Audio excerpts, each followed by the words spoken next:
Hey, have you been? I hope you're well. It's been a long time since I posted a video about this project. We're here today because I'm just about to reach 4,000 followers on Instagram. I told myself I had to finish and release the project before that happened, which if you're not following me there already, that's where I post project updates. But let's just jump into it. With version 5, I adopted a whole new design philosophy. I went from the idea of maximizing mechanical complexity to the idea of maximizing reliability. So everything I've done on this car is to make it easier to build, easier to drive, and harder to break than all the previous cars, hopefully. Before we get into what's changed, let's talk a bit about what hasn't. We're still using the same motor, same shocks, same servo, and same ESC as before. If you wanted to, you could use the same wheels, but I do have a new set of wheels that I recommend for this car if you don't already have any. As far as new features go, the one I'm most proud of are the new CV axles with integrated torque dampers. The new axles have virtually eliminated any of the issues that the previous cars have had with axles melting, shearing, delaminating, or breaking in any number of other ways. I designed these axles as an initial prototype and installed them on the car to see when and how they would break so that I could adjust the design. But that was over a year ago and I haven't touched them since. Initially, I designed them to have a TPU boot to keep the dust and rocks out,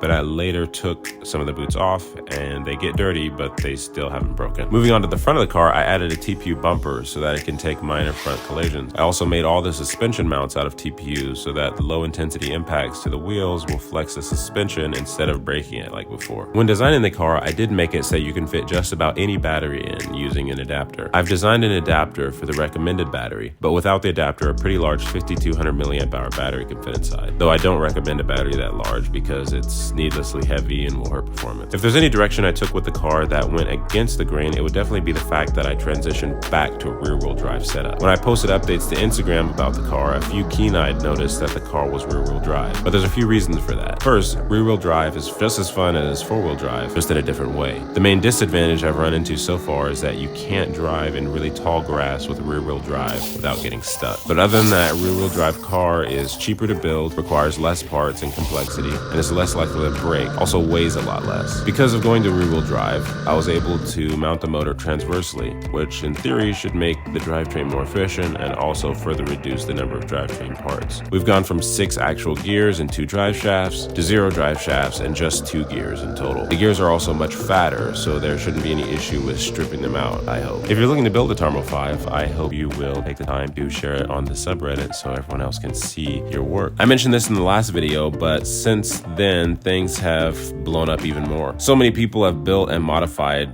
version 4 that it's crazy. I'm glad that everyone enjoys building and driving the car as much as I enjoyed designing it. A couple more important things to note. There is an instructable this time, so if you would like to follow instructions when building the car, you can use those. Lastly, if you're not on the subreddit, you're missing out, but you can also reach out to me via Instagram DMs if you have any questions or comments you'd like to get to me directly. Thanks for watching, and I hope you subscribe.